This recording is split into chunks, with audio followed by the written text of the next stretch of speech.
Hello guys, আসসালামু আলাইকুম। কেমন আছেন আপনারা? পিওর ঘি দিয়ে বাদাম টানা বানাবো। বাদাম টানার জন্য 1 চামচ চিনি দিয়ে নিচ্ছি, সাথে ওই চামচ দিয়ে 1 চামচ পানি দিয়ে নিচ্ছি। পানি দেওয়ার পর ওটাকে সুন্দর করে মিক্স করে নিচ্ছি। বাদাম টানাটা আমার খুব পছন্দ, তার সাথে আমার ছোট ছেলে ও খুব পছন্দ করে খায়। আর এটার মধ্যে একটু ঘি দিয়ে নিচ্ছি, যেহেতু এটা পিওর ঘিয়ের বাদাম টানা।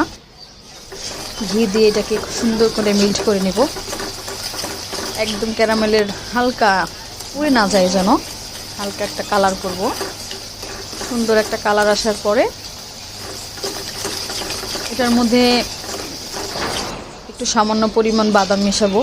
ওই চামচ দিয়ে 1 কাপ বাদাম নিলাম। বাদাম নিয়ে এটাকে সুন্দর করে অফ করে চুলা